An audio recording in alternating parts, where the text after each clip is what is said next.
ย่างไหมครับ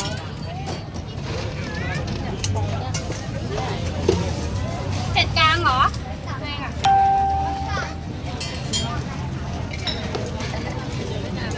ในกล้องมันสวยมากน่ากินแล้วเขาอยากกินต้องมาซื้อให้เขานะเนี่ยใช่ค่ะ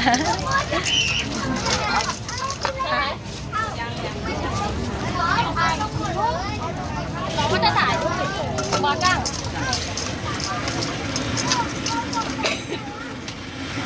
นะคะ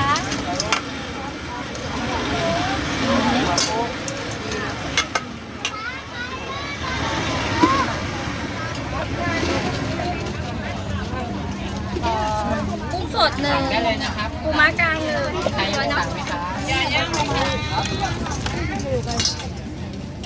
อันนี้กลางหมดเลยเหรอที่แยกถุงแยกลงไปได้เวโรจะเลยไหมชอบสีกล้องมันสวยมากสดด้วยน่ากินใช่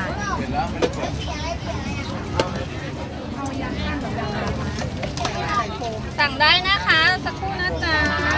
อย่างละถุงเหรออย่างละ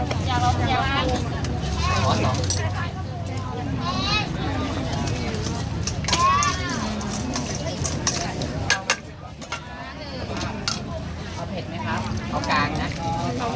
กลางเอาใส่โฟมเลยนะครับ ปูม้าเนี่ยปูม้ากับกุ้งอย่างละถุงปูม้ากุ้งอย่างละถุงแนนเปิดด้วยนะคะตัวเองสั่งไว้ปูม้ากับกั้งนะยิ่งเยอะยิ่งดีนะไม่ยิ่งเยอะนาทียิ่งดีนะต้องตัดโฟมไม่จ้าม้าเผ็ด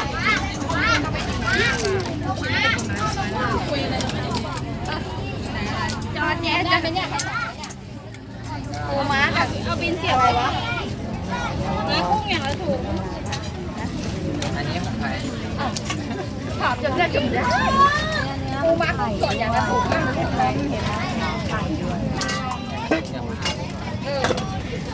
เต้นสั่งอะไรไว้ม้าเผ็ดเหรอ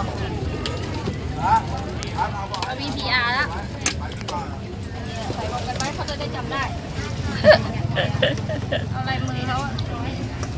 ไม่มีแต่ลายมือเขา